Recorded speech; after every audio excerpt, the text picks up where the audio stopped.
Untuk malam ini insya Allah akan membahas syarat hikmah ke-12. Kalau nggak salah saja. Ya 12. 12 yang minggu lalu yang syarat ke-11. Maka sama-sama kajian kita wajibkan dengan membaca basmalah.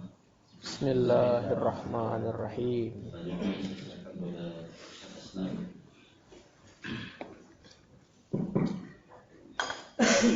Assalamualaikum warahmatullahi wabarakatuh. Waalaikumsalam. Bismillahirrahmanirrahim. Alhamdulillah wassalatu wassalamu ala Rasulillah. Amma ba'du wa ba'da tahiyah.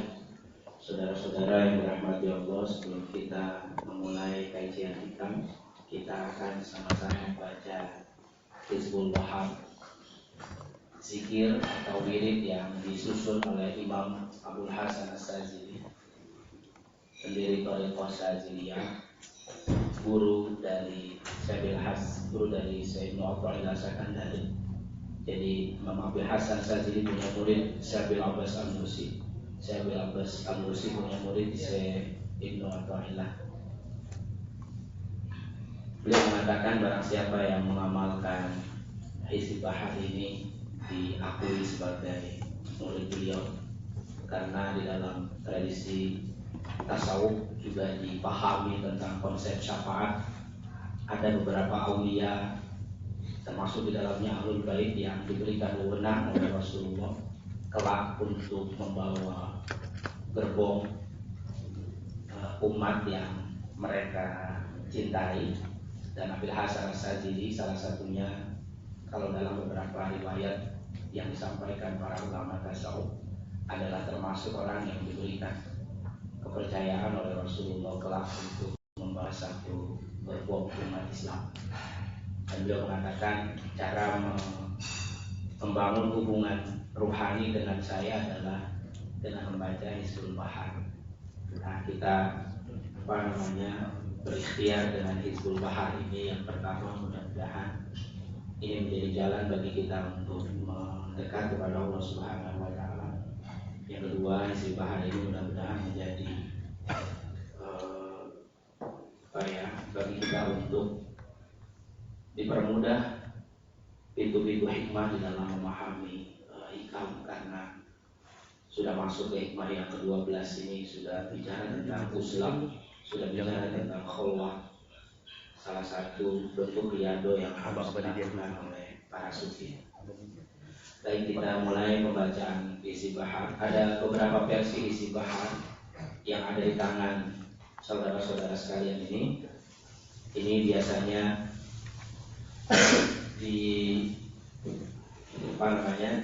diijazahkan atau diamalkan secara turun-temurun dalam tradisi Alawiyin. Dalam tradisi Alawiyin biasanya menggunakan isi bahar yang ini, tapi dalam tradisi Saziliyah yang secara khusus ada beberapa redaksi yang berbeda. Ini sampaikan supaya nanti kalau ketemu redaksi yang berbeda dari isi bahar, kita bisa memahami. Baik, sama-sama kita baca isi bahar ini dengan khusyuk, dengan menghadirkan hati kita di hadapan Allah Subhanahu wa Ta'ala. Diawali dengan Al-Fatihah. Sama-sama kita baca surah Al-Fatihah. Hadratin Nabi Mustafa Rasulullah sallallahu alaihi wasallam. Summa ila ashabi Rasulullah sallallahu alaihi wasallam. Summa ila ahli bait Rasulullah sallallahu alaihi wasallam. Summa ila arwahi azwaji Rasulullah sallallahu alaihi wasallam. Summa ila arwahi awliya'illahi ta'ala khususan sahibul hizb Sayyidina Imam Al-Hasan As-Sazili وأصولهم وفروعهم. الفاتحة. أعوذ بالله من الشيطان الرجيم. بسم الله الرحمن الرحيم. الحمد لله رب العالمين الرحمن الرحيم مالك يوم الدين إياك نعبد وإياك نستعين اهدنا الصراط المستقيم أنعمت عليهم غير المغضوب عليهم ولا الضالين آمين. Kita baca. Bismillahirrahmanirrahim. Allahumma ya Allah ya Ali ya Azim ya Halim ya Alim anta rabbi wa ilmuka hasbi fa ni'ma rabbu rabbi wa ni'mal hasbu hasbi tansuru man tasha'u wa antal azizur rahim nas'aluka al-ismata fil harakati was sakanati wal kalimati wal iradati wal khadarat min asy-syukuki wal dununi wal awham as-sakirah lil qulub al-mutala'atil ghuyub faqad tuliyal mu'minuna wa zulzilu zilzalan shadida wa idh yaqulul munafiquna wal ladzina fi qulubihim maradun ma wa'adana Allahu wa rasuluhu illa ghurura fasabbitna wansurna wasakhir lana hadzal bahra kama sakharta al-bahra li Musa alaihi salam wa sakharta an-nara li Ibrahim alaihi salam wa sakharta al-jibala wal hadida li Daud alaihi salam wa sakharta ar-riha was-sayatin wal jinna li Sulaiman alaihi salam وسخر لنا كل بحر ولك في الأرض والسماء والملك والملكوت وبحر الدنيا وبحر الآخرة لنا كل شيء يا من بيده ملكوت كل شيء كافها يا عين صاد كافها يا عين صاد كافها يا عين صاد انصرنا فإنك خير الناصرين وافتح لنا فإنك خير الفاتحين واغفر لنا فإنك خير الغافرين وارحمنا فإنك خير الراحمين وارزقنا فإنك خير الرازقين واهدنا ونجنا من القوم الظالمين وهب لنا ريحا طيبة كما هي في عينك وانشرها علينا من خزائن رحمتك واحملنا بها حمل الكرامة مع السلامة والعافية في الدين والدنيا والآخرة إنك على كل شيء قدير اللهم يسر لنا أمورنا مع الراحة لقلوبنا وأبداننا والسلامة والعافية في ديننا ودنيانا وكن لنا صاحبا في سفرنا وخليفة في أهلنا واطمس على وجوه أعدائنا وامسخهم على مكانتهم فلا يستطيعون المضي ولا المجيء إلينا ولو نشاء لطمسنا على أعينهم فاستبقوا الصراط فأنى يبصرون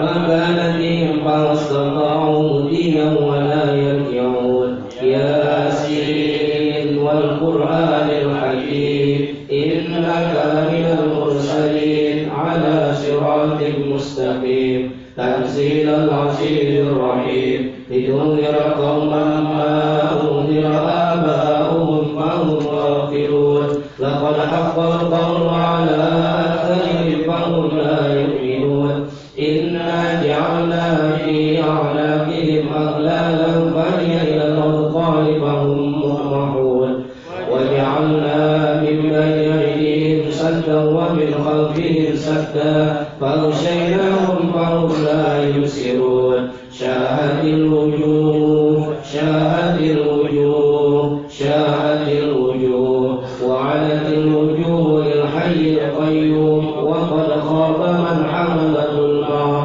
طاسين حاميم عين سين قاف مرج البحرين يلتقيان بينهما برزخ لا يبغيان حاميم حاميم حاميم حاميم حاميم حاميم حاميم حم الأمر وجاء النصر فعلينا لا ينصرون حاميم تنزيل الكتاب من الله العزيز العليم غافر الذنب وقابل التوب شديد العقاب ذي الطول لا إله إلا هو إليه المصير إمامنا تبارك حيطاننا ياسر سقفنا كفى يا عيسى كفايتنا ميم عين سين قاف ما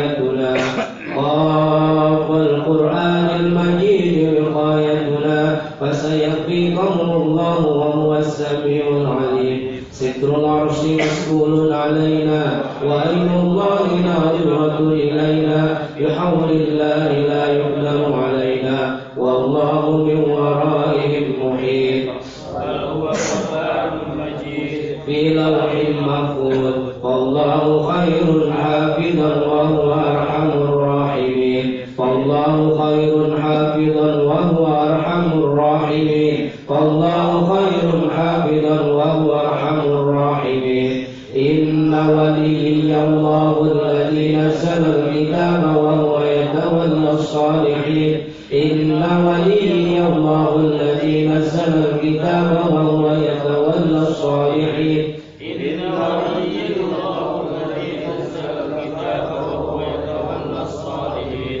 حسبي الله لا إله إلا هو عليه توكلت وهو رب العرش العظيم حسبي الله لا إله إلا هو عليه توكلت وهو رب العرش العظيم حسبي الله لا إله إلا هو عليه توكلت وهو رب العرش العظيم بسم الله الذي لا يضر مع اسمه شيء في الأرض ولا في السماء وهو السميع العليم بسم الله الذي لا يضر مع اسمه شيء في الأرض ولا في السماء وهو السميع العليم بسم الله الذي لا يضر مع اسمه شيء في الأرض ولا في السماء وهو السميع العليم ولا حول ولا قوة إلا بالله العلي العظيم ولا حول ولا قوة إلا بالله العلي العظيم ولا حول ولا قوة إلا بالله العلي العظيم وصلى الله على سيدنا محمد وعلى آله وصحبه وسلم الفاتحة بالله من الشيطان الرجيم بسم الله الرحمن الرحيم الحمد لله رب العالمين الرحمن الرحيم مالك يوم الدين إياك نعبد وإياك نستعين صراط المستقيم صراط الذين أنعمت عليهم غير المغضوب عليهم ولا الضالين آمين.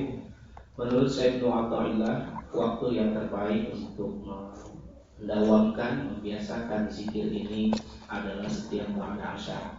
Itu waktu yang terbaik. Yang lebih baik lagi kalau bisa dilakukan selesai sholat, setiap sholat waktu.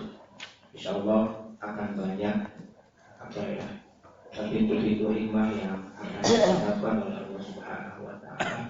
Karena memang dalam klaim yang disampaikan oleh Syekh Hasan As-Sajidi, beliau menyusun isi bahar ini di bawah bimbingan Rasulullah SAW secara langsung. Sebagaimana Imam Al-Haddad menurut di bulan sebagaimana Imam Al-Atas juga menyusun Rabiul Atas dan beberapa aurat yang memang secara langsung dibimbing oleh Rasulullah SAW. Ini salah satu yang dipahami di dalam bangunan epistemologinya tasawuf, bahwa dimungkinkan Rasulullah itu memberikan satu bimbingan secara rohani untuk para kekasih Allah, menyusun kalimat-kalimat zikir, menyusun zikir-zikir yang lain. Nah, salah satunya ini adalah Hizbul Bahar. Dulu juga dalam sejarahnya hampir di semua pesantren-pesantren di Indonesia, terutama ketika kemerdekaan, nah Hizbul Bahar ini termasuk salah satu hizib selain Hizib Nosor yang diamalkan oleh para pejuang kita untuk melawan penjajah. Nah, bagi kaum sufi, zikir-zikir seperti ini lebih ditekankan untuk melawan hawa nafsu kita. Jadi musuh-musuh yang dihadapi oleh kaum sufi ini yang lebih berat adalah diri kita sendiri. Jadi ketika kita membaca Hizbul Bahar ini sesungguhnya sedang berusaha untuk menghancurkan kekuatan-kekuatan yang dibangun oleh hawa nafsu di dalam diri kita. Ya, bukan untuk kesaktian. Jadi juga bukan untuk keperluan mistik, tetapi ini lebih ke dalam diri kita masing-masing. Jadi kalau bisa diamalkan itu lebih baik. Bagi pengamal Thariqah Syadziliyah setidaknya dibaca 1 hari sekali. Ya. Baik, kita mulai kajian kita. Bismillahirrahmanirrahim. Alhamdulillahirabbil alamin arrahmanirrahim maliki yaumiddin iyyaka na'budu wa iyyaka nasta'in shiratal mustaqim.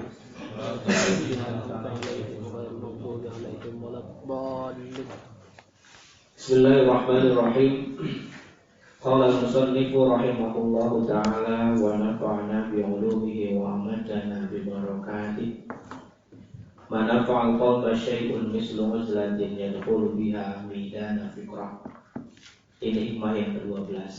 Manafa'al qalba syai'un, tidak ada sesuatu yang lebih memberikan dampak positif bagi hati, memberikan manfaat ruhani bagi hati, sesuatu yang melebihi mislu uzlatin, daripada upaya untuk beruzlah, upaya untuk mengasingkan diri.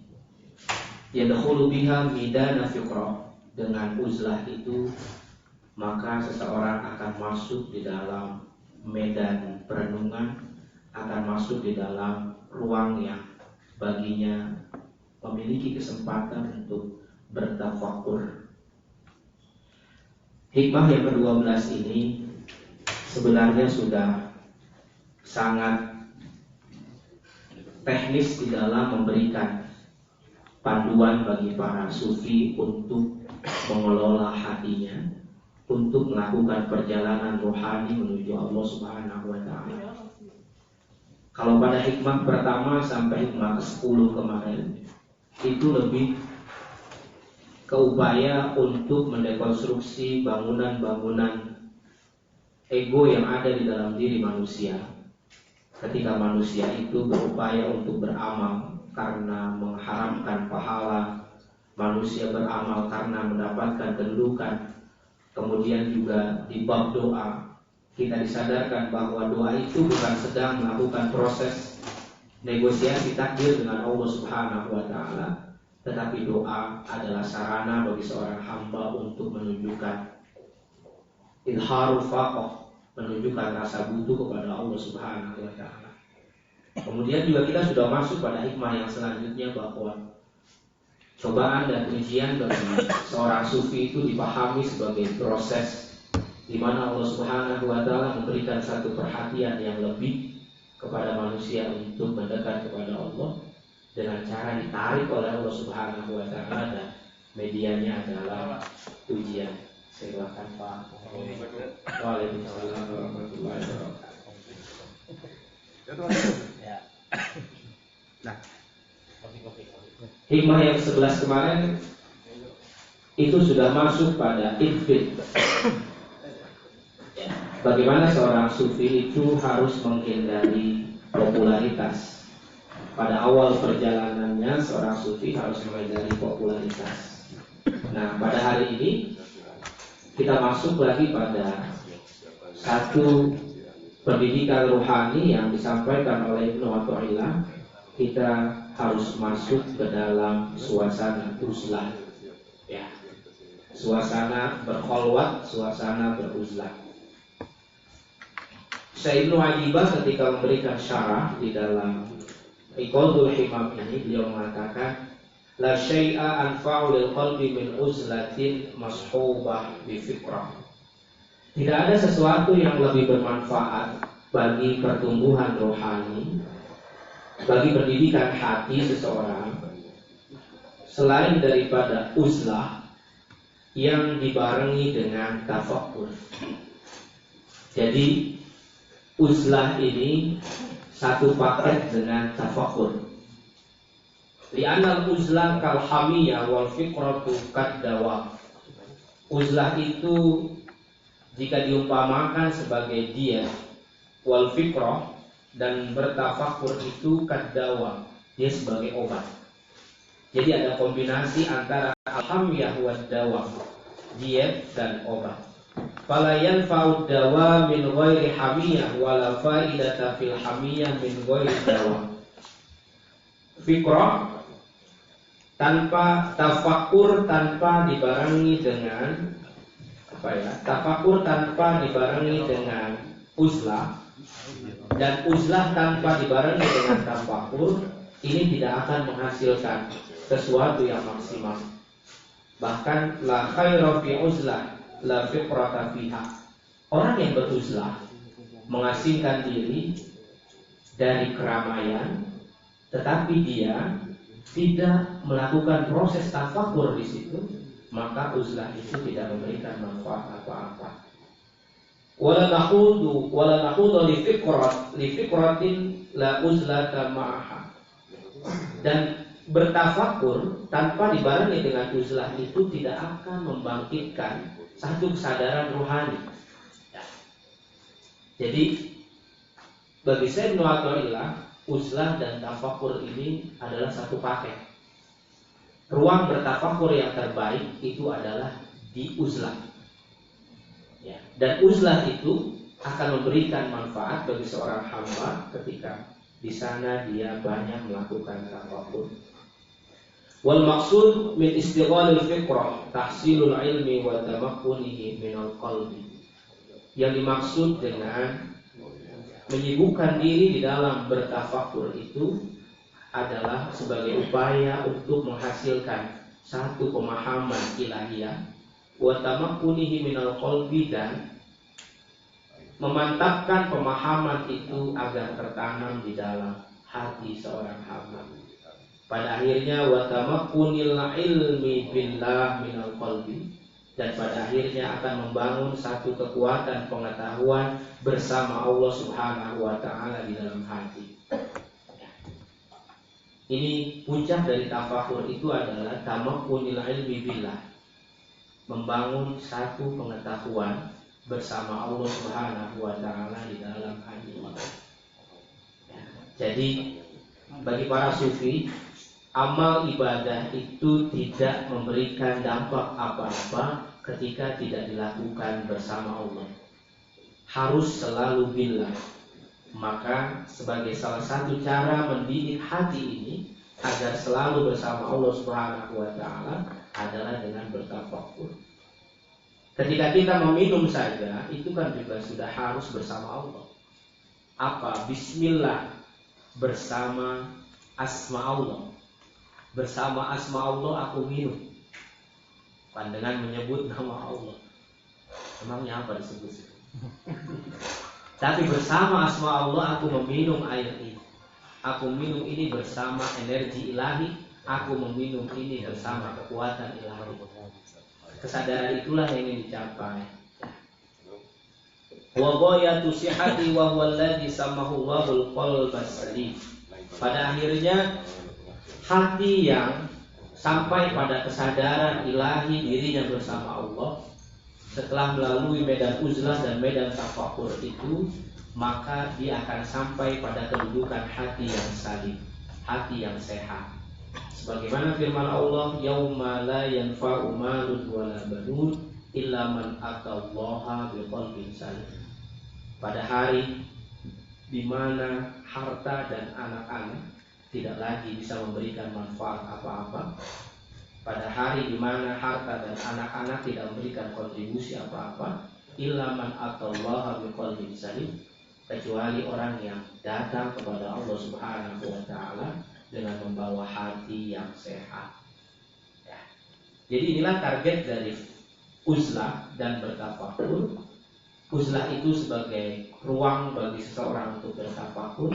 Targetnya adalah membangun kesadaran ilahi sehingga dia melaksanakan apapun selalu bersama Allah, dan pada akhirnya akan membentuk hatinya, membangun hatinya itu menjadi hati yang sehat. Hati yang sehat yang tidak terkontaminasi dengan pandangan-pandangan duniawi.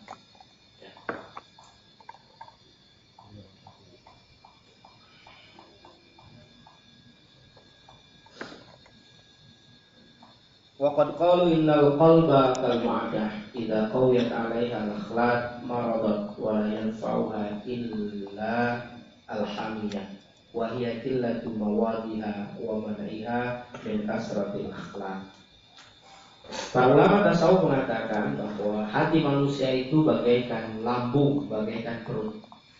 Apabila dia dipengaruhi oleh makanan-makanan, ya, terlalu kuat makanan-makanan itu memberikan pengaruh, rasa asam, rasa pahit, lemak dan sebagainya yang terlalu kuat, layan fauha, maka akan membuat perut itu terganggu. Maka dia membutuhkan alhamiyah, dia membutuhkan diet. Itu perumpamaan hati kita. Hati kita ini kalau disibukkan dengan urusan-urusan duniawi, seluruh urusan-urusan duniawi itu coba kita bebankan ke hati kita. Urusan pekerjaan, urusan persoalan hidup, dan lain-lain, urusan rumah tangga, semua kita coba bawa masuk ke dalam hati kita. Maka hati kita ini akan membawa satu beban yang luar biasa. Satu beban yang luar biasa, dan itu lebih berpotensi untuk membuat hati itu sakit. Al-ma'datu baitudda, dalam satu hadis di Kashful Khafa, hadis yang ke-2320, ya. Itu disebutkan al-ma'datu baitudda, lambung perut itu bisa menjadi saraf penyakit. Wal hamyatu ra'sud dawa, dan sumber pengobatannya salah satunya adalah mengontrol apa yang masuk ke dalam perut kita. Begitupun uzlah dan tafakur, itu adalah upaya untuk mengontrol agar tidak banyak yang masuk ke dalam hati kita. Jadi hati ini dibawa dengan urusan dendam, abadi dibawa kalah pilkada, terus dibawa urusan macam-macam, semua dibebankan kepada hati. Maka jangan heran kalau hati kita kemudian itu menjadi hati yang terluka, menjadi hati yang sakit, dan kemudian tidak sehat, ya, menjadi hati yang sakit. Wa kadzalikal qalbu idza qawiyat 'alaihi al-khawatir wastahwada 'alaihi hissu marad. Maka hati yang banyak dipengaruhi oleh bisikan-bisikan dan banyak dikuasai oleh kepentingan indrawi, maka hati itu akan sakit. Bisikan-bisikan, aduh ini harus kaya, aduh ini harus nambah istri, aduh ini harus macam-macam, harus mutasi kata-kata, aduh ini harus menang, gitu. Kalau tidak menang rusuh gitu. Itu al-khawatir yang mengganggu hati kita. Wastahwadha alaihi al-his, dan kemudian dia didominasi, dikuasai oleh kepentingan-kepentingan indrawi, kepentingan-kepentingan fisik. Marad, pasti hati itu akan sakit. Warubbama mata, dan bahkan bisa mati itu hati. Wala yanfa'u ilal hamiyya min hada. Hati itu membutuhkan diet, hati itu membutuhkan kontrol. Wal firaru min mawatiniha, dan hati itu harus diajak lari, menghindar dari bisikan-bisikan, dari tempat-tempat bisikan itu. Apa tempat-tempat bisikan itu? Wahia al-khalatah, pergaulan. Ya. Sesekali hati ini perlu diajak keluar dari pergaulan, sesekali hati ini perlu diajak keluar dari keramaian. Fa idza tazala 'anil nas, ketika dia beruzlah, memisahkan diri dari manusia. Wastamal al-fikrah, dan kemudian memaksimalkan pikirannya, bertafakur, najaha, dia akan selamat. Ya. Wastaqama qalbuhu, dan hatinya akan istiqomah. Kalau tidak, wa illa baqa saqiman, dia akan terus sakit hatta yalqiyallaha biqalbin saqim, dan dia akan kembali kepada Allah itu dengan hati yang membawa beban. Apa hati yang membawa beban itu? Bisyaki wal khawatir ar-ridaiyah, dengan keraguan dan bisikan-bisikan yang hina.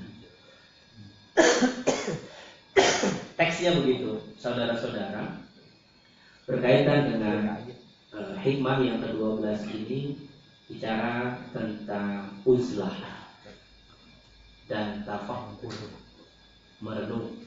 Uzlah dan tafakur ini sebagai bagian dari metode yang diajarkan oleh Rasulullah, oleh para guru sufi untuk mengajak manusia itu mencari kejernihan berpikir. Rasulullah itu kan sejak usia 27 tahun itu sudah membiasakan dirinya beruzlah, membiasakan dirinya berkhawlah, wahiro sebagai rujukan Rasulullah, karena ada satu pendapat yang mengatakan Gua Hiro itu adalah tempat di mana Ashabul Kahfi. Tapi riwayat itu perlu dipertanyakan juga, terutama oleh alul hadis.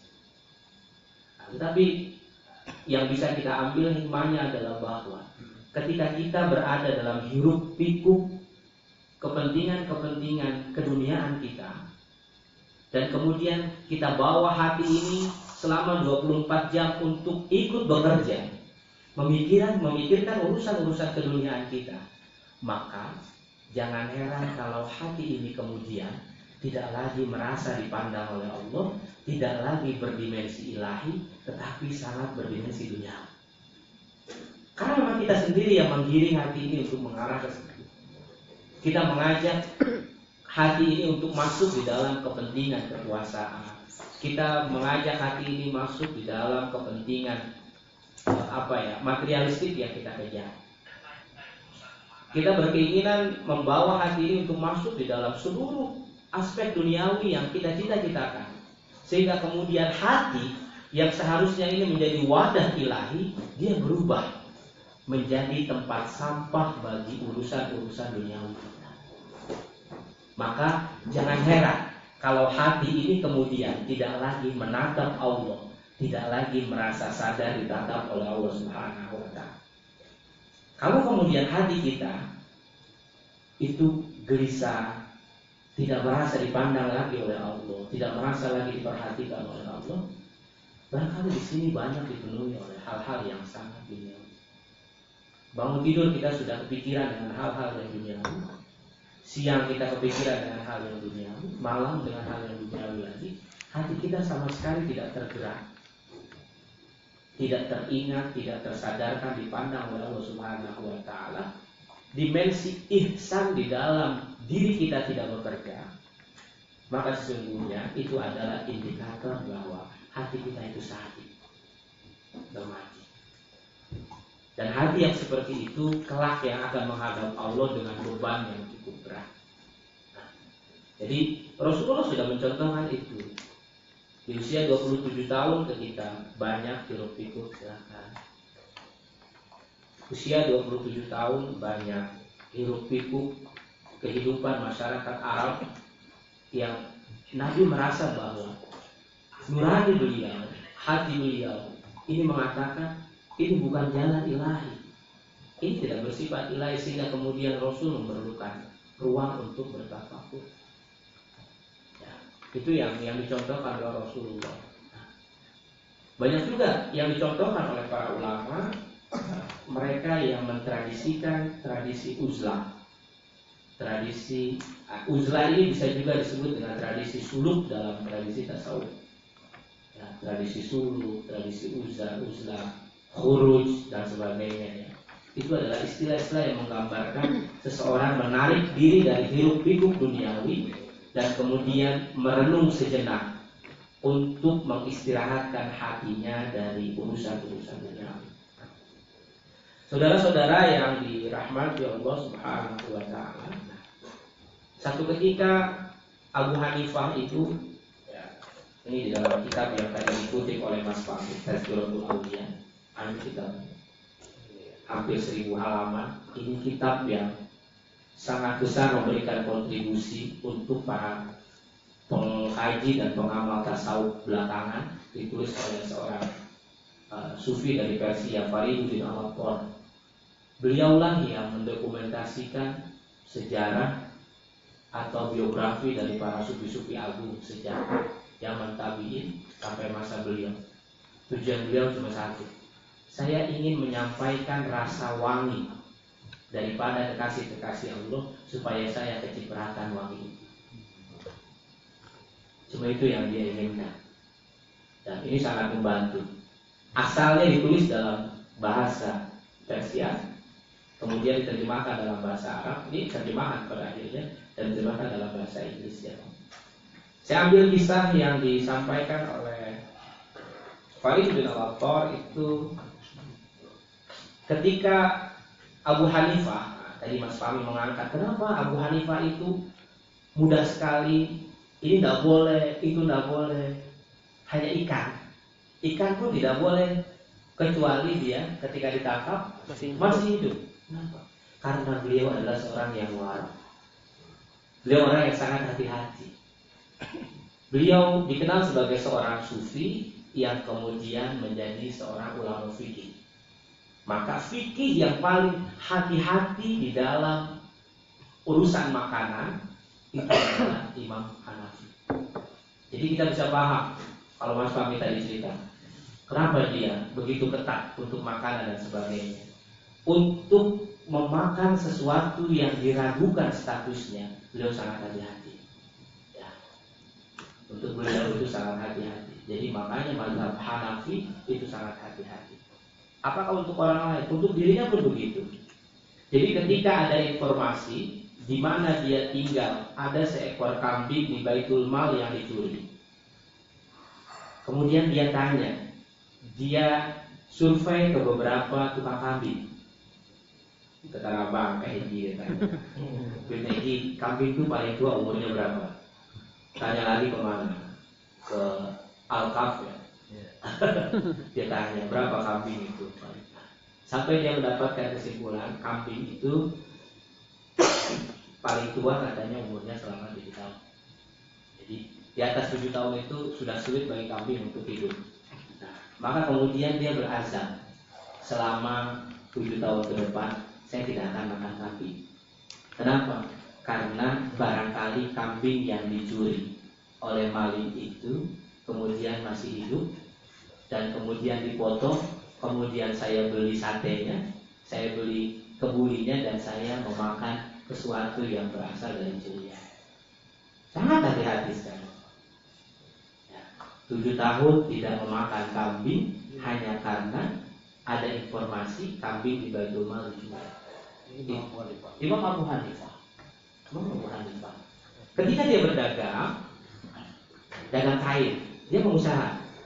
Kemudian dia pesan ke anak buahnya, nanti kalau berdagang dari 24 kodi ini, ada 1 kodi ini yang cacat. Ketika kau menjual yang cacat, kau harus sampaikan ke pembelinya, yang ini cacat, terserah mau dibayar berapa, modalnya sekian. Dijuallah itu, kemudian pesuruhnya pulang, pedagangnya pulang, laporan ke beliau. Bagaimana dagangannya? Laku, untung besar. Ini saya setor. Bagaimana dengan kain yang cacat? Kok jidat anak buah? Lupa saya. Yang cacat itu saya tak bilangin ke orang yang beli. Kamu ingat tidak siapa yang beli? Nah, ingat lagi coba. Nah, ingat. Di mana kamu jual itu kepada siapa? Kita kembalikan uangnya dan kita ulangi transaksinya. Saya nggak sanggup untuk mengingat. Itu miliaran kalau nggak salah, karena kainnya baru. Lalu Abu Hanifah bilang, karena ini di duit yang uang yang kamu bawa ini tercampur dengan uang yang subhan. Yang kamu jual barang cacat, saya nggak tahu orang itu ridho atau tidak. Miliaran rupiah ini kita sumbangkan, kita sedekahkan. Spesial pun tidak diambil, modalnya saja tidak diambil. Itu Imam Abu Hanifah. Maka beliau digelari pada masanya menurut Farid bin Al-Attar itu dengan gelar Imamul Muslimin. Imam besar umat Islam itu adalah Abu Hanifah. Bukan Amirul Mukminin. Imamul Adil. Imamul Adil. Ya, imam besar itu adalah Abu Hanifah. Mampu nggak kita sekelas Abu Hanifah? Nggak makan kambing 7 tahun di sini ada kambing hilang. Nggak makan ayam 7 tahun ada ayam hilang. Ya, itu. Jadi tidak mudah menyematkan gelar Imamul Muslimin. Abu Hanifah itu mendapat gelar Imamul Muslimin itu karena memang sedemikian rupa. Nah, saya mau cerita. Di antara murid-murid gurunya Imam Abu Hanifah itu belajar dari mana? Beliau itu salah satu murid kesayangan dari Imam Ja'far As-Shadiq. Imam Ja'far As-Shadiq itu punya beberapa murid yang sangat istimewa selain dari Gaus Ahlul Bait. Yang pertama Abu Yazid Al-Bustami itu menjadi sufi. Yang kedua Abu Hanifah ini menjadi faqih. Sufi yang berwatak faqih. Faqih yang berwatak sufi. Ini adalah Abu Hanifah. Ini adalah murid dari Ja'far As-Shadiq. Itu juga yang sering saya katakan, kalau Anda orang-orang ahli sunnah ingin memutus mata rantai dengan ahlul bait, bagaimana kita mempertanggungjawabkan silsilah keilmuan kita yang bersambung ke dalam tradisi ahlul bait? Ada banyak alasan, silakan. Tapi buat saya secara sanad itu akan melemahkan kita sendiri. Nah, beliau punya murid seorang sufi yang bernama Daud At-Ta'i. Daud At-Ta'i ini datang kepada Abu Hanifah. Daud At-Ta'i ini juga adalah seorang faqih. Dia seorang pemikir. Dia sudah banyak belajar filsafat, sudah banyak belajar ilmu hadis, sudah belajar ilmu fikih, tapi beliau bilang, saya kok gelisah ya? Hati saya ini tidak tentram. Ilmu yang saya pelajari, ilmu yang saya dapatkan lebih banyak membuat saya semakin ragu dan semakin gelisah. Lalu apa yang harus saya lakukan? Dia datang kepada Imam Abu Hanifah. Kata Imam Abu Hanifah, buanglah semua buku-buku, singkirkan. Nah, kalau orang hari ini buanglah buku-buku itu dibuang beneran, karena kita petralistik kita ya begitu. Nah, maksud singkirkanlah buku-bukumu itu dari pikiranmu, dari hatimu dan segala macam, dan kau beruslah. Ya, jadi ketika dia mengalami kebuntuan untuk melakukan perjalanan menuju kebenaran, itu disuruh uzlah sama Abu Hanifah. Uzlah dia, dicari-cari sama Abu Hanifah. Ini kemana? Dan At-Ta'i nggak nongol-nongol. Didatangi di rumahnya. Kamu kemana berhari-hari nggak nongol-nongol? Saya uzlah. Diketahui sama Abu Hanifah. Uzlah yang saya maksud itu bukan kau mengunci pintu rumahmu rapat-rapat dan kemudian kau tidak keluar rumah berhari-hari. Lalu uzlah itu bagaimana ya Imam? Uzlah itu adalah dengan kau duduk di kaki para alim, kau duduk di kaki para kekasih Allah tanpa sedikit pun kau bertanya. Kita itu yang seringkali menghambat proses masuknya cahaya hikmah ke dalam diri kita, itu adalah karena banyak bertanya. Banyak bertanya itu pada akhirnya melahirkan keraguan. Pada tahap awal lebih baik banyak bertanya. Ya, itu siapa gurunya? Kiai Anu. Partainya kemana? Pikirannya kemana? Ini yang kemana? Sibuk kita dan kemudian kita simpulkan, oh afiliasi dia ke sini. Oh kira-kira dia begini. Ketika kita tidak lagi datang kepada seorang alim dengan hati yang jernih, dengan netralitas, tapi sudah membangun satu benteng bahwa sosok ulama ini A, B, C dan segala macam. Nah, itu yang tadi kita di grup WA itu dikasih puasa, disuruh mengajar gitu ya. Nah, itu. Jadi kata Imam Abu Hanifah, kau ini orang yang terlalu kritis, kau ini orang yang terlalu cerdas. Satu-satunya cara adalah kau harus duduk bersimpuh di kaki para ulama 1 tahun saja tanpa bertanya.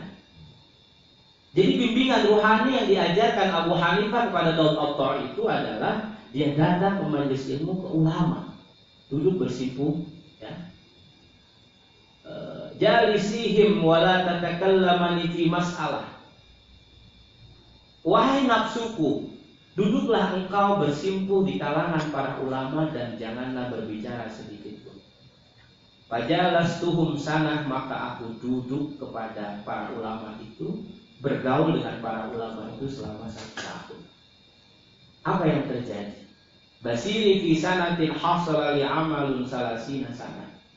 Ternyata hasil yang aku dapatkan itu daripada aku dulu datang untuk berdebat, datang untuk berdiskusi, datang untuk banyak bertanya, untuk mencari pengetahuan. Apa yang aku hasilkan selama 30 tahun itu, ketika aku belajar kepada ulama dengan cara yang sedemikian banyak bertanya itu, banyak berargumen itu, Hasilnya lebih efektif ketika aku duduk di hadapan mereka 1 tahun dibandingkan 30 tahun dengan banyak bertanya, dengan banyak membangun benteng-benteng pikiran antara aku dengan guru. Itu yang diajarkan oleh siapa namanya? Abu Hanifah, Imam Abu Hanifah tentang uzlah. Bahwa ketika kita semakin membiarkan hawa nafsu kita ini bekerja untuk berpikir dan sebagainya, tetapi kemudian hawa nafsu kita untuk memenuhi dahaga intelektualitas kita tanpa dibarengi dengan kesadaran rohani untuk melakukan proses tadi menuju cahaya Allah Subhanahu wa taala. Proses yang dialami oleh Daud Al-Tari itu, dia 1 tahun mendapatkan hikmah yang jauh lebih besar daripada 30 tahun yang banyak nanya, daripada 3 tahun yang banyak protes. Ya Habib itu banyak protes gitu. Jadi ikuti sajalah. Nah, itu yang beliau sampaikan. Uzlah yang disampaikan oleh Imam Abu Hanifah ini adalah uzlah yang dalam makna yang kontekstual, ya, lebih kontekstual, bukan uzlah dalam praktikal secara langsung dia harus menghindar, dia harus menyepi, tetapi adalah uzlah pikiran, uzlah hati, tetapi dia tetap bergaul, tapi membatasi pertanyaan, membatasi argumentasi, membatasi protes. Itu kemudian dia berguru kepada Habib Ar-Ra'i. Ar-Ra'i ini, Habib Al-Azmi ini di bawahnya Hasan Al-Basri dalam silsilah tradisi tasawuf. Nah, apa yang menarik setelah itu, Daud Al-Tari ini tumbuh menjadi seorang ulama besar. Dari proses uzlah itu dia mendapatkan hikmah-hikmah ilahi yang selama 30 tahun itu dia tidak dapatkan. Dan hikmah uzlah itu, akhirnya hatinya yang selama ini mementingkan kedudukan, mementingkan bacaan, mementingkan popularitas, mementingkan argumentasi, itu runtuh semuanya. Apa buktinya? Buktinya adalah ketika 1 hari ada orang lewat, dia punya kendi air itu yang cukup besar. Orang zaman dulu biasa menyimpan air begitu.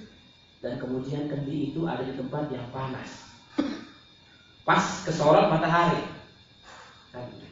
Ada orang lewat, ada orang lewat. Dakhaltu hujrata Daud ra'aitu jarratan mamlu'atan minal ma'. Ada orang yang datang ke rumahnya Daud Al-Tari, kemudian dia melihat ada sebuah kendi yang penuh dengan air, tetapi kendi itu duribat alaihi syamsu. Kendi itu disinari oleh matahari, pas terik matahari. Qultu lima la tarfa'uha. Kemudian aku tanya, kenapa enggak diangkat? Wala tuhawwiluha min makaniha. Kenapa enggak digeser, dipindahin ke tempat yang adem? Itu air ada di tempat panas, nanti tidak enak buat diminum, tidak sehat. Kenapa enggak dipindahin ke tempat yang dingin? Jawaban beliau, qala wada'tuha hunaka wa makanat asy-syamsu hina idzin tadribu 'ala dzalikal makan. Ketika tadi pagi aku taruh kendi di tempat itu, sinar matahari enggak ke situ arahnya, jadi dia enggak kena panas. Waktu aku taruh kendinya di situ dan dia enggak kena panas. Nah sekarang sudah siang, dia kena panas. Kenapa enggak kamu pindahin? Astahi minallah an amsya ilaihal anwar fawqa litanahum waladatin nafs. Aku malu kalau harus memindahkan kendi itu dari tempat yang panas ke tempat yang dingin. Kenapa? Aku malu karena aku malu kepada Allah Subhanahu wa taala yang selalu memandangku yang sibuk dengan urusan pindah-pindahin kendi karena urusan kena panas.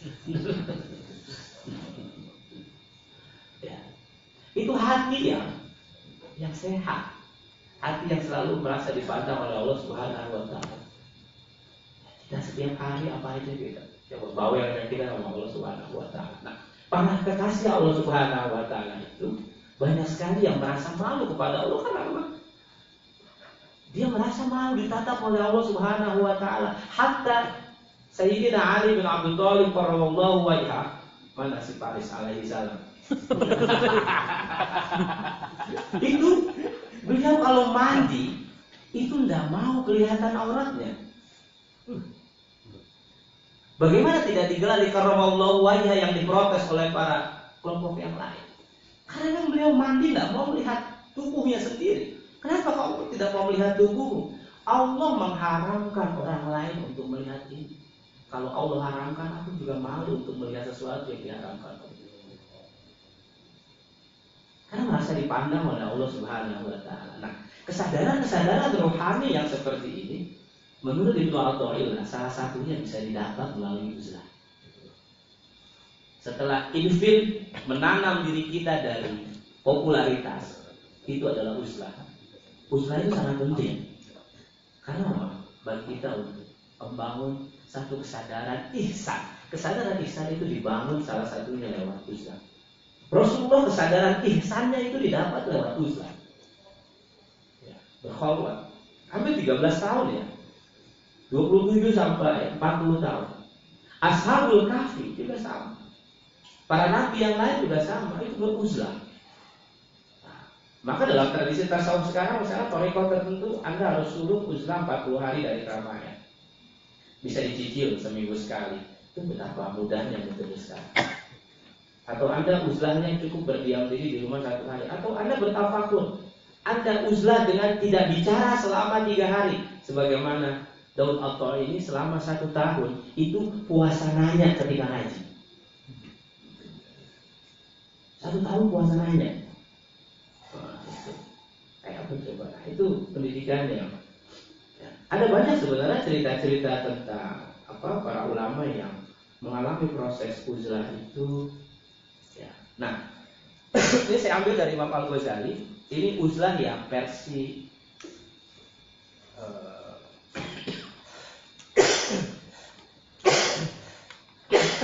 uzlah yang versi tradisional. Huki anna rajulan ishtara gulaman faqala al-gulam. Jadi ada seorang yang ketika dia mau membeli seorang budak, budak itu mengajukan penawaran. Ya Maulaya, inna li ma'aka salasata syurut. Ya Tuhan, kalau kau mau membeli aku punya 3 syarat. Jadi ada orang mau kerja, dia sedang interview gitu, mengajukan diri sebagai karyawan, tapi mengajukan 3 syarat. Ahaduhuma alla tamta'ani anis sholat al-maktubah idza jaa waqtuha. Syarat yang aku ajukan yang pertama itu adalah kau tidak boleh menghalangi aku untuk sholat 5 waktu begitu adzan berkumandang. Wasani antamurani bin nahar masyita wala ta'murani bil lail. Kalau siang kau bebas memerintahkan aku untuk melakukan apapun, tapi kalau malam hari kau tidak boleh memerintah aku. Wasalis antaj'ala li manzilat fi baitika la yanquluhu ghair. Aku minta disediakan 1 ruangan di rumahmu di mana ruangan itu tidak ada yang boleh masuk selain aku. Nah, ini budak. Kita kamar spesial. Ini masyhur kisah ini. Kisah ini masyhur di kalangan para sufi. Salah satunya disampaikan oleh Imam Al-Ghazali. Ada yang tanya, apa kisah ini bisa dipertanggungjawabkan? Imam Al-Ghazali sanad keilmuannya tidak terputus sampai Rasulullah. Yang Al-Ghazali punya guru namanya Imamul Haramain Al-Juwaini. Punya guru lagi namanya Imam Ahmad Al-Juwaini. Punya guru lagi namanya Imam Abu Thalib Al-Makki. Ini penulis terkenal. Punya guru lagi Abu Bakar Ash-Shibli. Punya guru lagi Junaid Al-Baghdadi.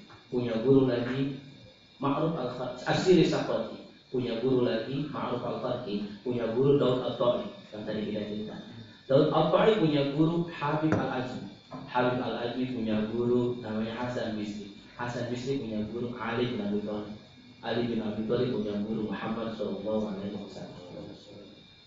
Terus ada orang yang bilang Imam Al-Ghazali ini hadis-hadisnya dhaif. Kisah-kisahnya banyak tak bisa dipertanggungjawabkan. Ente yang ngomong sanadnya mana? Ente yang mempertanyakan Imam Al-Ghazali coba ilmuannya sanadnya terputus sampai Rasulullah.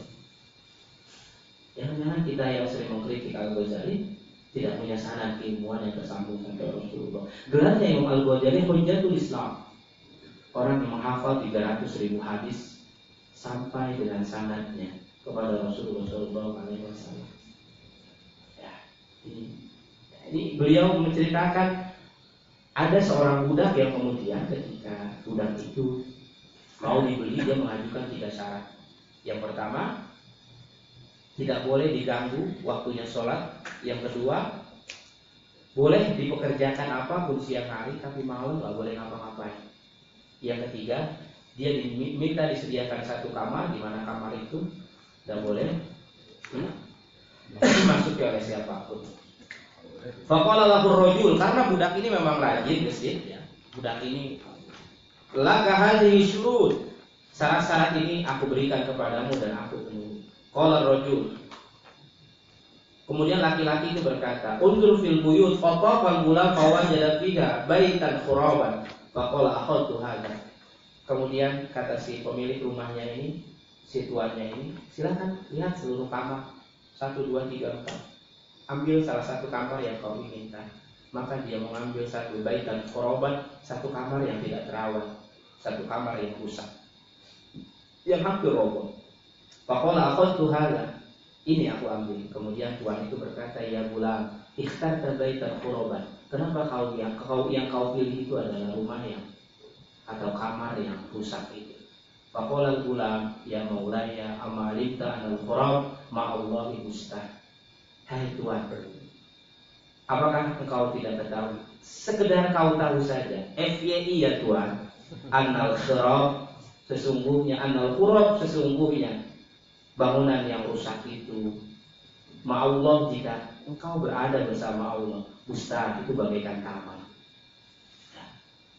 Fakana yakhdimu maulahu bin nahar wa tafarraqu bil lail bi ibadati rabbih subhanahu wa ta'ala. Kalau siang dia bekerja dan kalau malam dia beribadah kepada Allah subhanahu wa ta'ala. Fabainama huwa kadzalika, dan terus berlangsung intafa maulahu dzata lailatin fiddar, sampai 1 malam tuannya ini penasaran. Kenapa ya ini kamarnya tidak boleh dimasukin? Kenapa ya kamarnya ini terkunci, tidak boleh dimasukin? Dan kemudian dia minta sedemikian rupa kalau malam tidak boleh diganggu. Fabalagha hujratal gulam, sampai dia di kamar laki-laki itu.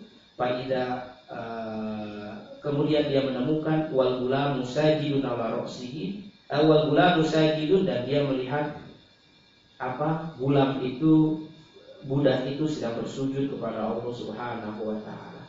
Dan dia di dalam sujudnya itu wa yunaji rabbahu, dia bermunajat kepada Allah, meratap di hadapan Allah, wa yatadarru, dan merendahkan dirinya di hadapan Allah.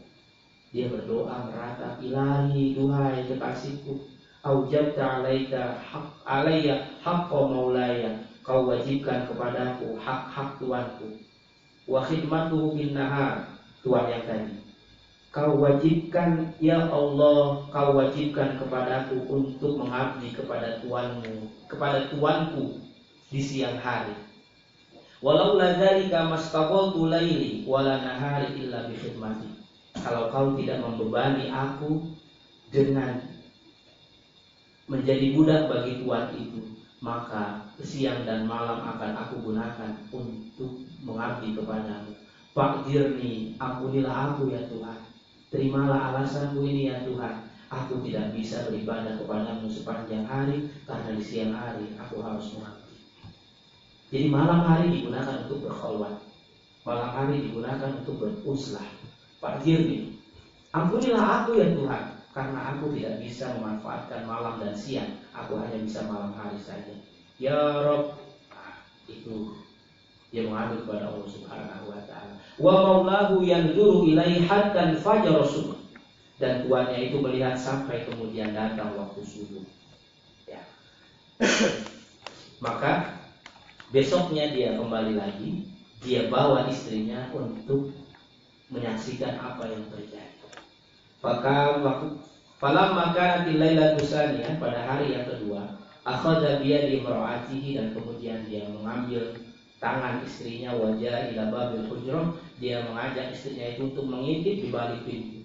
Fa'idal gulamu bisujud, dan kemudian dia melihat pembantunya itu, budaknya itu sedang bersujud, sedang bertafakur, sedang beribadah kepada Allah Subhanahu wa taala. Keduanya menangis. Luar biasa. Ternyata dia tidak mau kamarnya ini diketahui oleh siapapun, tidak boleh dimasuki oleh siapapun, karena kamar ini menjadi ruang istimewa dia untuk beruzlah bersama Allah Subhanahu wa taala, tidak boleh dimasuki oleh siapapun karena ini adalah ruang yang dia gunakan hanya untuk bersama Allah Subhanahu wa taala. Fala maka kemudian si tuannya ini fawaqafa 'alal bab, kemudian dia berdiri di atas pintu, yanzuruni ilaihi wa yabkiyani, dia menangis. Tuan dan istrinya ini menangis sampai pagi.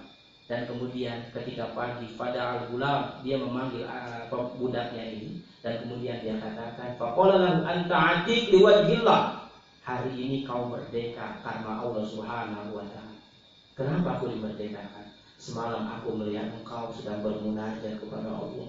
Semalam aku melihat kau begitu istimewa. Bahkan dalam satu riwayat itu kamar gelap itu dipenuhi dengan cahaya. Kalau lihat filmnya Robi Al-Adawi ya, yang ada cahaya muter-muter, bagi para sufi ya, seperti itu kisahnya. Jadi saking takjubnya ini si tuan, dan kemudian dia katakan, kau aku merdekakan. Kenapa kau merdekakan? Hatta yatafarragha li'ibadati, sehingga kau bebas 24 jam untuk beribadah kepada Allah, dan kau tidak minta ampun kepada Allah karena siang hari kau melayaniku. Farafa yadayhi ila sama, dia angkat tangannya ke langit, dia angkat kedua tangannya, dia kemudian berdoa, ya sahibas sirri inna sirra qad zahara wa la uridu hayati ba'da mustahar. Wahai pemilik rahasia, rahasia diriku telah kau perlihatkan kepada tuanku ini.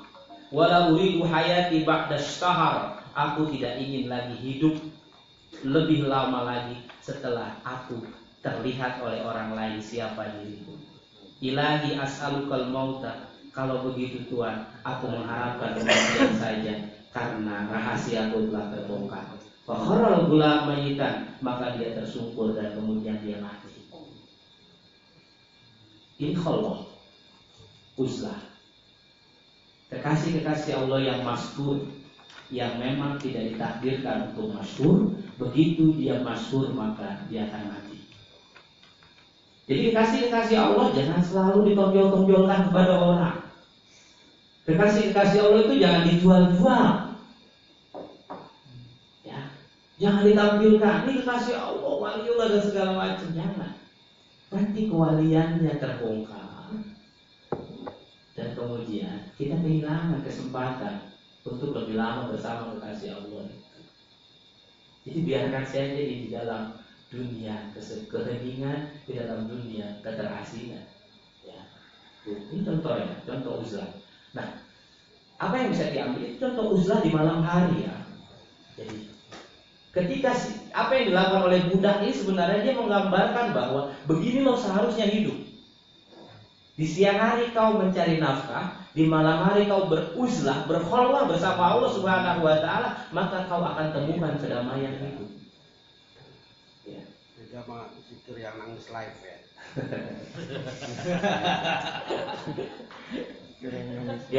Ya, berhusnuzon saja itu.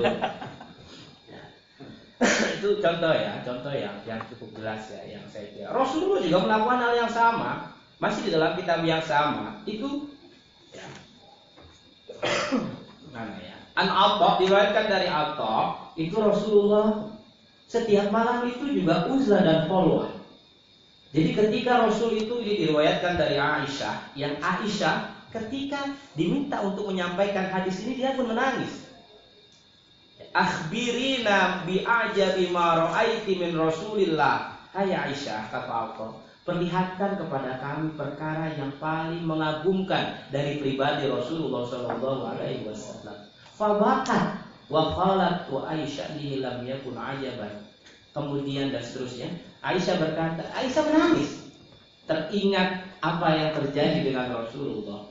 Dan kemudian dia bercerita, tidak ada satu yang lebih istimewa yang aku temukan dari Rasulullah ketika atani lailatan, satu malam beliau datang kepadaku. Pada khalamai fi firasyi, dan Rasul sudah masuk di dalam tempat tidur bersamaku, sudah satu selimut denganku. Bahasa halus. Au qalat fi lihaqi, atau dia sudah masuk ke dalam selimutku. Hatta massa jildi wa jildau, halus sekali. Sudah bersentuhan kulitku dengan kulitnya. Nah, itu bahasa yang sangat halus. Kemudian waktu malam tiba, kami sedang bermesraan, aku sudah mulai tidur. Rasul membisikkan aku di telingaku, ya ibnata Abi Bakar, dan ini ata'abbadu li Rabbi. Hai putri Abu Bakar, lepaskan aku. Aku ingin beribadah, berkholwat, mendekat, bermesraan dengan Allah Subhanahu wa Ta'ala. Boleh tak? Itu yang dilakukan Rasulullah. Jadi bukan habis menikmati malam bersama istri, tidur sampai pagi. Capek. Rasul khalwat. Jawaban Aisyah, Langsung tidur. inni uhibbu qurbaka lakinni uthiru hawaka fa'adintu lahu. Kata Aisyah, aku ini sangat menikmati kemesraan bersamamu Rasul. Aku sangat menikmati kedekatan bersamamu Rasul.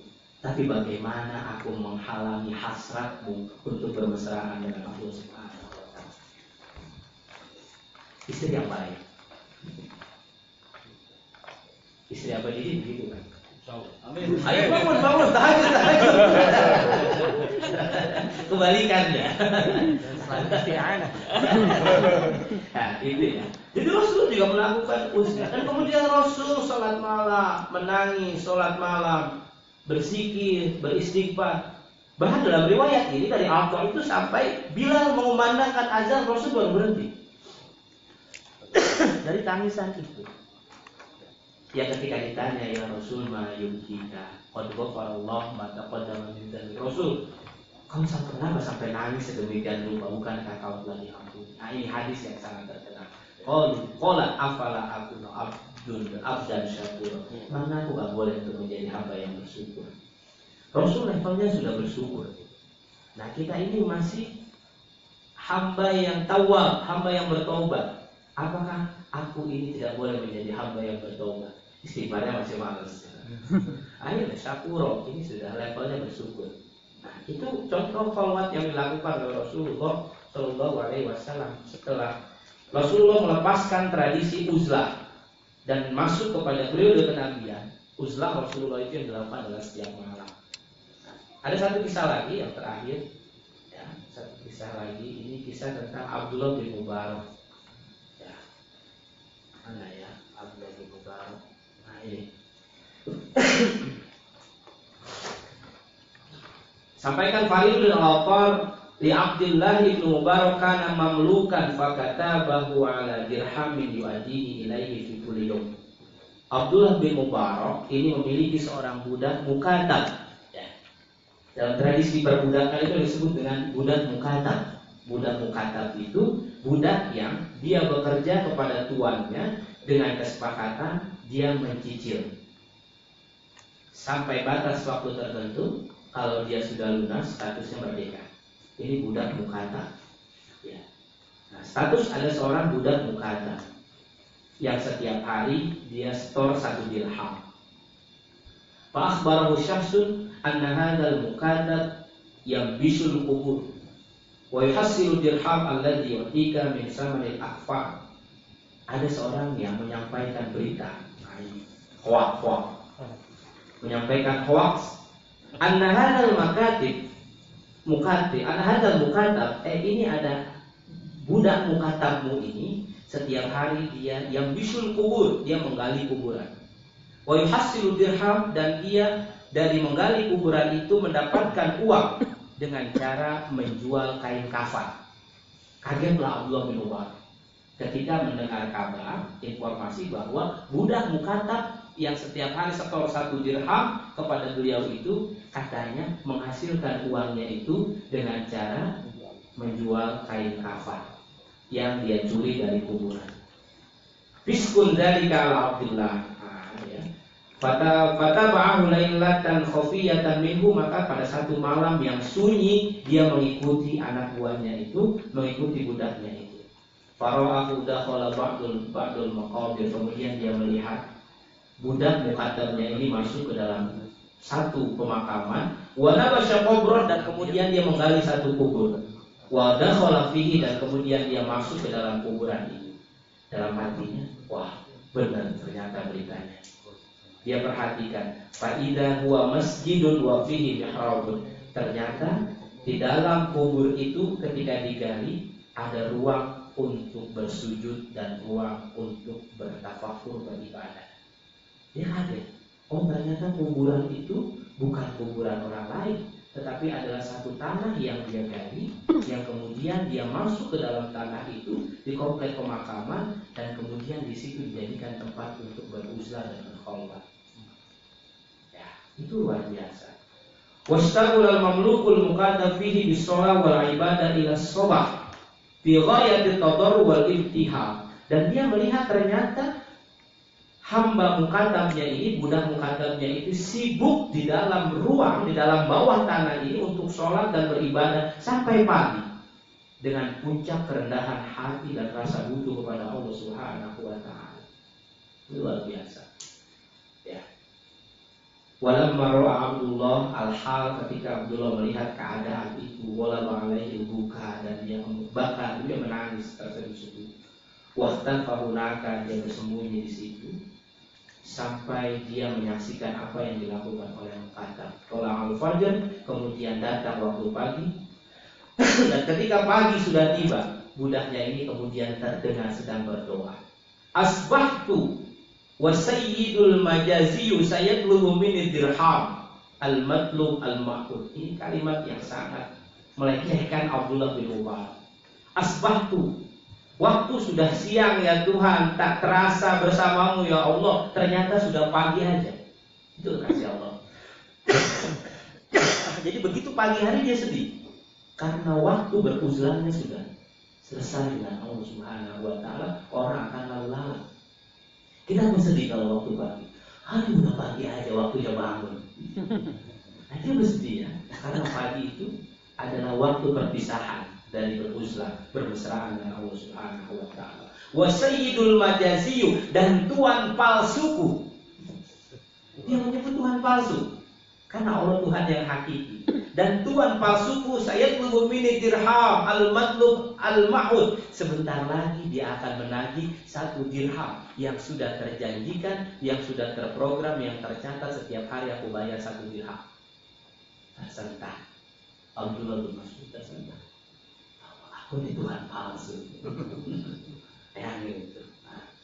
Padahal nurun wa fihi dirhamun wa qabaina yadayhi, atas izin Allah Subhanahu wa taala. Nah, ini kalau alamnya Faridun al-Atar bercerita demikian, maka ada seberkas cahaya dan kemudian atas izin Allah Subhanahu wa taala di hadapan budak itu muncul 1 kopi uang dirham. Ya, disampaikan oleh Faridun al-Atar demikian. Dan kemudian ilahi wa anta rasul mal al-lil muflisin, Tuhan engkau adalah sumber rezeki, engkau adalah sumber harta daripada sumber harta buat orang-orang miskin seperti tuanku yang masih butuh harta. Ya, benar sekali ternyata. Itu Abdullahnya ada di situ. Lagi ngeliatin. Tapi yang namanya sufi, Abdullah bin Mubarak ini sufi utama ya. Ketika diperlakukan begitu tidak ada. Semakin merasa dirinya hina, ya Allah. Betapa hinanya aku ya ternyata. Bukan kemudian dia datangi pengadilan, dia lapor polisi pelecehan.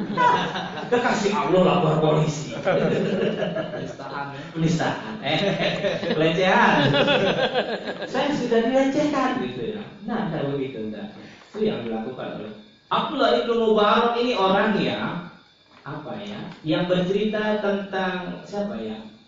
Saya lupa nama orang penjual sepatu yang kemudian pergi haji, Musafak atau siapa gitu ya, yang dia pada akhirnya memberikan uangnya untuk orang ya, yang kemudian dia pergi haji. Nah itu dia. Itu kisah disampaikan Abdullah bin Mubarak. Namanya kasih ke tetangganya itu yang tidak bisa makan, yang kelaparan. Kemudian semua orang, banyak jemaah haji yang bermimpi bertemu dengan muwafaq ini. Nah ini adalah riwayatnya dari Abdullah bin Mubarak. Ini Abdullah bin Mubarak itu sekelas itu, tapi dianggap sebagai as-sayyidul majazi, tuan palsu. Ya, dan dianggap sebagai juga apa tadi, al-muflis, orang-orang miskin yang masih butuh harta. Maka berikanlah aku ya Allah 1 dirham saja untuk menyenangkan hati tuanku, tuan palsuku itu, supaya aku bisa melunasi. Maka tasdin Allah itu kelihatan muncul. Nah itulah yang dipitnah oleh orang bahwa itu adalah ya. Lamma tadahtu wa hudika. Kemudian ketika muncul akhirnya faqama Abdullah, tuannya ini enggak sabar. Dia berdiri dari persembunyiannya. Idlam yabqa istibarun, dia tidak sabar lagi. Wa tanaqal abdu wa tanaqal abdal makatib. Dia peluk si makatib ini. Dia peluk mukatab ini, hamba budak mukatabnya ini, dan kemudian dia cium kepalanya, dia cium wajahnya, dia peluk hangat. Dan Abdullah bin Mas'ud kemudian menangis terseduh-seduh dan dia katakan bebas. Tetapi hambanya ini, budaknya ini malah menangis lebih keras lagi. Ilahi, Tuhanku, lam maftadahtu wa hutika sitri. Ketika aku tersingkap, ketika tiraiku terbongkar, wan kasyafa sirri, dan rahasiaku ini terbuka, lam yabqa li aisun wala rahatun fid dunya. Aku tidak lagi membutuhkan hidup dan aku tidak lagi merasa nyaman di dunia. As'aluka bi'izzatika, maka aku minta atas kekagunganmu, atas katani untuk mematikan aku, untuk mewafatkan aku. Bal taqbidu ruhi bisa'ah, tolong kau cabut nyawaku sekarang juga. Jadi para kasih Allah yang masyhur itu tidak balik kamera, undang-undang orang, ini saya lagi zikir loh, ini saya lagi wirid loh, ini kami lagi qiyamul lail loh, gitu enggak. Maka justru sebaliknya, ketika dia terbongkar, tersorot oleh orang lain, terlihat oleh satu orang saja, mereka lebih memilih kematian karena bagi mereka adalah aib. Ya. Aduh, ini ahoker kalau ngaji hitam. Kita lanjutkan. Ketika dia dicabut nyawanya, dia mati fi hadani, dalam pangkuan siapa? Abdullah al-bin Mubarak. Dan kemudian tahayyara Abdullah radhiyallahu anhu, dia bingung. Wa baqiya mutafakkiran sa'atan, dia merenung, dia berpikir summa raja, dia pulang wa akhbaru asbahu wa ikhwanahu, kemudian dia kabarkan sahabatnya, keluarganya, fa hadaru, kemudian mereka hadir, wa huwa yatawalla ghuslahu bi nafsi, dia mandikan, kemudian dia salatkan bersama jama'atul muslimin, wa kafanahu fi kisahi qulidin kana alai, kemudian dibungkus dengan kain kasar sebagaimana yang dimiliki oleh budaknya itu. Jadi budaknya itu memakai kain kasar sekasar, kalau dalam riwayat ini sekasar karung. Dibungkuslah dengan kain kapan karung itu, karena Abdullah berpikir ini mungkin harta yang ini mungkin dia mau dibungkus dengan ini, dibungkuslah dengan kain.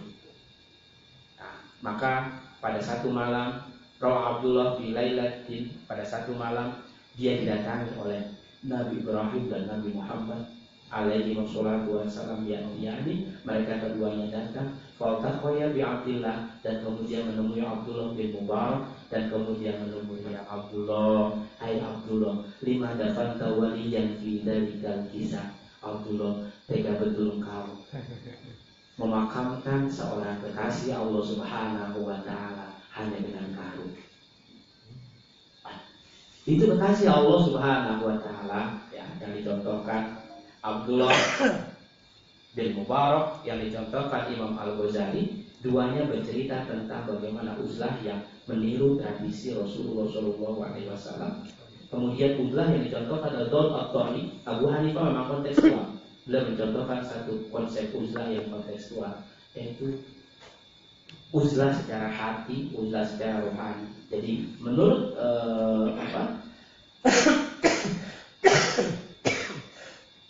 Abu Hanifah itu memang kita harus melakukan uzlah-uzlah yang lebih kontekstual pada kehidupan hari ini, supaya kemudian pikiran kita ini selalu segar di tengah hiruk-pikuk kehidupan masyarakat modern, di tengah kehidupan masyarakat kota. Nah, bertafakur itu satu paket ya. Bertafakur itu jadi ketika seseorang seperti yang dialami oleh budak ini, semakin hari ruhaninya semakin tajam, semakin hari hijabnya dengan Allah semakin tajam, sisi duniawi dari manusia itu semakin hilang dan sisi spiritualisme, sisi rohaninya akan semakin muncul. Itu orang yang semakin ujlah, dia akan semakin tajam potensi rohaninya. Itu pasti. Ketajaman rohani Rasulullah itu didapat dalam uzlah. Dalam arti proses uzlah itu membantu.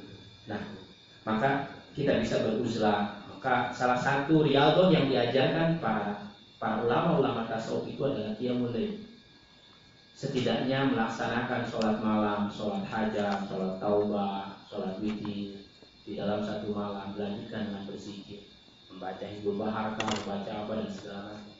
Karena untuk menetralisir hati kita agar tidak terlalu duniawi. Hati kita ini sudah kapal miring jenderal, kapal miring kapten. Hati kita sudah miring, sudah miring dengan dunia, sangat miring. Nah, maka perlu penyeimbang itu adalah dengan uzlah.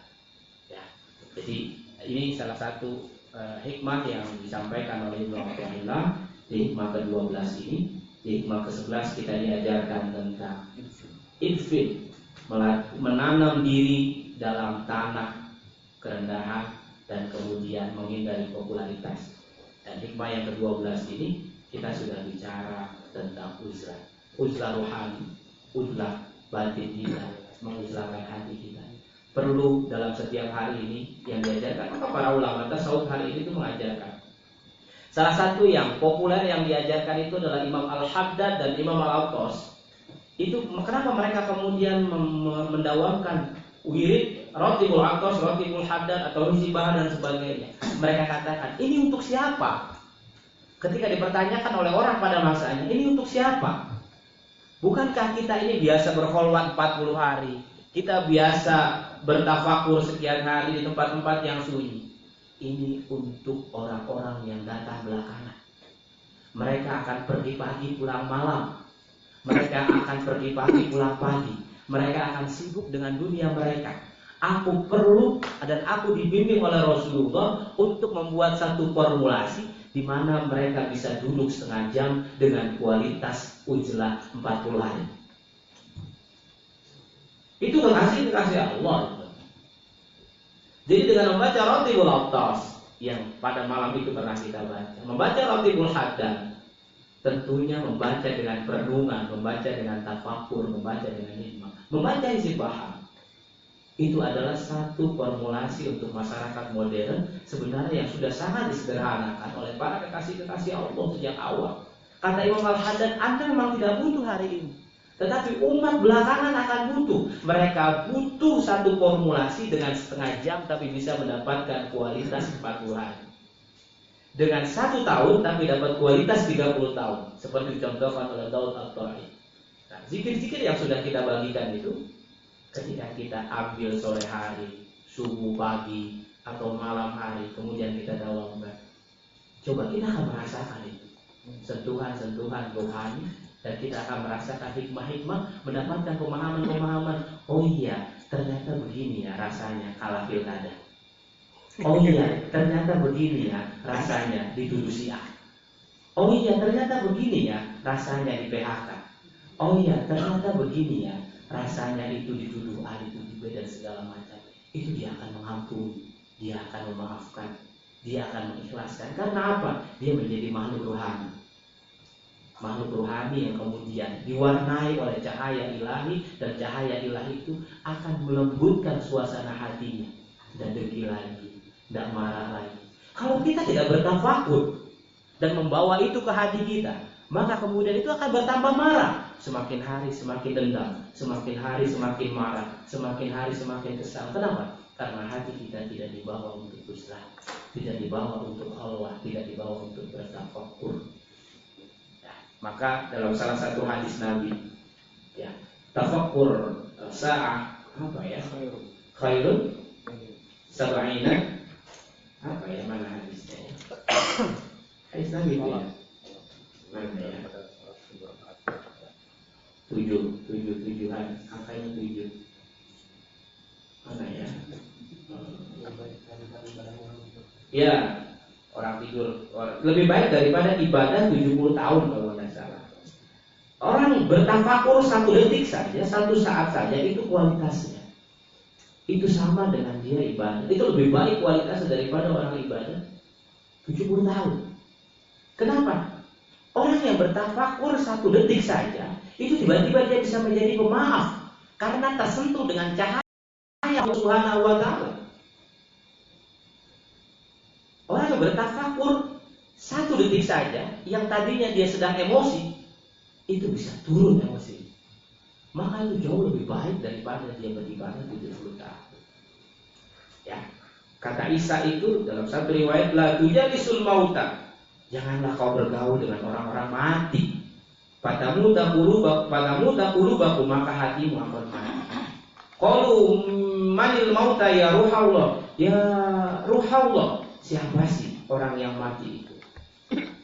Al-muhibbuna di dunia, ar-raghibuna fiha. Orang yang menjadikan hatinya itu dipenuhi dengan cinta kepada dunia dan banyak berharap kepada dunia.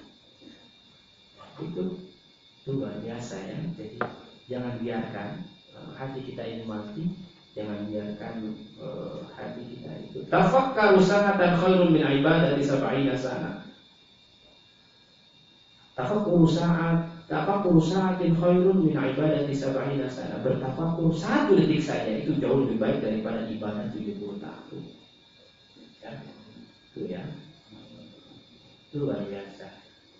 Jadi saya kira itu tafakur itu tidak mungkin dilakukan dalam suasana uzlah. Untuk bertafakur kita membutuhkan kondisi, setting lokasi, setting tempat, setting hati yang tidak ikhtilat, yang tidak banyak bercampur dengan banyak orang. Tetapi butuh keheningan. Itu level awal. Tapi kalau dia sudah bisa bersama Allah, setiap saat dia bisa bertafakur. Kalau dia sudah kelasnya advance gitu ya, sudah ahli gitu, di tengah keramaian juga dia bisa bertafakur. Tapi kalau kita mau bertafakur, baru mau bertafakur 1 detik, muncul di grup. Oh bukan saya. Sudah panas teguh gitu. Contoh gitu. Maaf kalau salah sebut nama. Live ini. Live. Oh ini live. Saya pernah marah. Saya tidak pernah marah. Nah, itu ya. Artinya itu. Jadi kita mau bertafakur satu-satu sudah tergoda lagi. Nah, itu ya. Ah itu contoh saja teguh ya. Nggak usah lapor sama beliau. Saya kira demikian saudara-saudara sekalian, sebagai running text yang kita munculkan sebelum kita berdiskusi lebih jauh tentang pentingnya uzlah dan pentingnya bertafakur sebagai satu paket pendidikan rohani bagi seorang yang mendekat kepada Allah Subhanahu wa Ta'ala. Ini sebagai pengantar saja. Selebihnya silakan kita berdiskusi secara bebas satu sama lain. Saya kira demikian. Wallahu a'lam bishawab.